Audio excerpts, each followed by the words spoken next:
আজকে একটা রান্নার রেসিপি দেখাচ্ছি। দেখো, তো ডিমটা ভাজা হয়ে গেছে, তো দিচ্ছি। দেখলাম কীভাবে ডিমের আজকে কারি করছি। এখন এটা থাকলো, তো হাতটা দিলাম।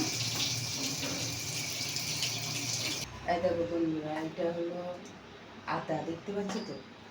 আর এ দেখো সামান্য পরিমাণে পেঁয়াজ দিয়েছি। আর এ দেখো রসুন আছে, মানে বেশি রসুন নাই। এ দেখো এই কটা মশলা, কারণ 5টা ডিম আছে তো, তো তার জন্য এটা মশলা। আর ওটাতে দিলাম বান্না মশলা হলো। আর এই দেখো, এই যে আমি 3টে পেঁয়াজ দেখছো, এই 3টে পেঁয়াজকে আমি একটু ভেজে মশলাতে দেবো। ঠিক আছে, দাঁড়াও বন্ধুরা, আমি এটা সকালবেলায় তো তাড়াতাড়িতে করতেই হয়, বলো বন্ধুরা। তো দেখো আমি এখন এটাকে আমি এখন কুচিয়ে নিচ্ছি। কুচানো হয়ে গেছে। আর দেখো বন্ধুরা, এই শিলটাকে তো ভালো করে ধুয়ে নিতে হবে। তো বুঝছো তো, বাইরে মাকড়সা থাকতেই পারে, তাই এটা হলাম। আর এটা ধুয়ে নিচ্ছি। এই যে এবার এটাকে আমি বেটে নিই।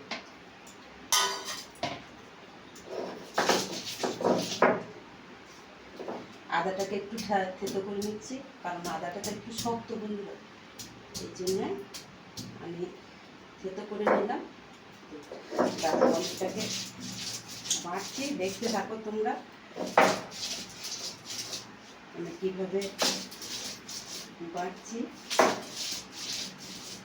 আর এই যে বন্ধুরা, রসুনের খোলাটা ছিল, ফেলে দিলাম কিন্তু, সব কটারই ফেলে দিলাম কিন্তু। এটা রসুনের খোলা দিলেও পরে বেটেও কিন্তু ফেলা দিয়ে যায়, মানে এরকম দেখতে পাচ্ছি। ফেলে দিলাম নোংরা ডাস্টবিন, কেমন হলো ওটা হলো ডাস্টবিন, বুঝতে পারছো। আমি তো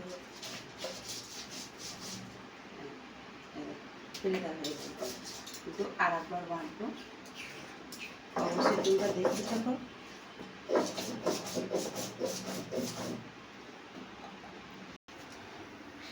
দেখো বন্ধুরা, তেল খানিকটুকু আছে, আর খানিকটুকু দেখো আমাকে দিচ্ছি।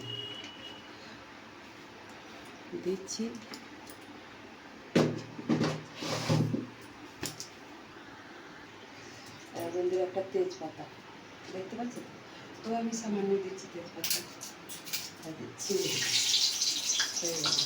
এবারে যেটা একটা পেঁয়াজ আছে, এটা কুচিয়ে রাখা হয়েছিল, এবারে আমি ধুয়ে নেব। কিন্তু এটাকে আমি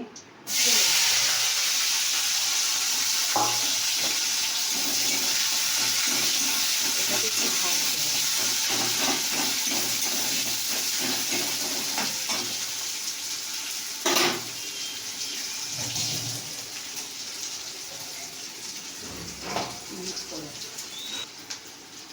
এই দেখো বন্ধুরা, এই যে তো বাঁকা আছে, পেঁয়াজটা তো এই দেখো আমি এরকম করে ভেজে নিয়েছি। তোমরা বেশিও ভাজতে পারো, মানে আমার হয়ে গেছে। এবার মশলাটা আমি দিয়ে দেবো। একটু জল দিয়ে দেবো, বুঝেছো। এবার ও ভিতরে রইলে, এবারে চলো তোমাদের হলুদ মশলা দেখাই।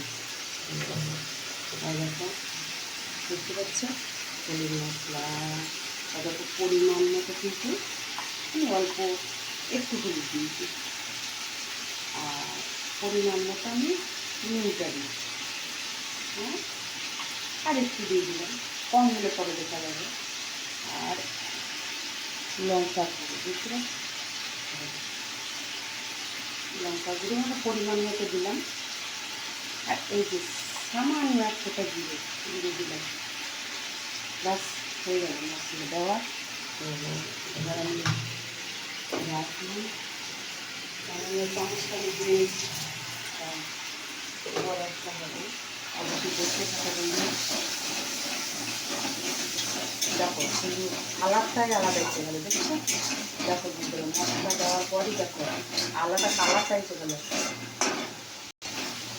দেখো বন্ধুরা, দেখো দেখতে পাচ্ছি, দেখো মশলার কালারটা খুব সুন্দর হয়ে আসছে তখন। আমি কিছু মিষ্টি দিলাম, তোমরা যদি মিষ্টি খাও অবশ্যই তোমরা মিষ্টি দিতে পারো, যেহেতু আমি এত মিষ্টি আমি এত মিষ্টি আমি দিই না, মাকে খাবো তো যেহেতু তো মশলাই দেখো এটা করছি, দেখতে পাচ্ছ কেমন সুন্দর কালারই করেছে। তো আজকে ডিমটা এখানে একটু হয়ে গেছে, তো দেখো এই কিন্তু সবই ভালো হয়েছে, ভালো হচ্ছে দেখো সবই ভালো হয়েছে, কিন্তু এই একটু রান্না করছি না তো তখন একটু ধরে গেছে, বুঝতে পারছি। এটা সব ভালো আছে, তেল ছাড়তে লেগে বুঝতে পারছো, তেল ছাড়তে লেগে এটা স্বাভাবিকই রান্না, এই রান্নাটা খুব টেস্টি হয়, তো বন্ধুরা খেলে তোমরা বুঝতে পারবে। তোমাদের তো আর এখানে আমি দিতে পারছি না, তাই তোমাদের একটু করে আমি দেখাইলাম যে না আমি কি রান্না দিচ্ছি, তোমরা দেখা আজকে রান্না হচ্ছে এই রেসিপিতে। তো দেখো ভাজা হয়ে গেছে, দেখো তেল ছাড়ছে দেখো। তো আমি তেলটার সাথে দিয়ে দেবো, বুঝতে পারছো বন্ধুরা, একটু মাখামাখি করে নেবো, বুঝতে পারছো। এবার পরিমাণ মতো আমি একটু জল দেবো, দেখো শুধু জল এইটা দেখো, আর একটু সামান্য দেবো, ব্যাস হয়ে গেছে।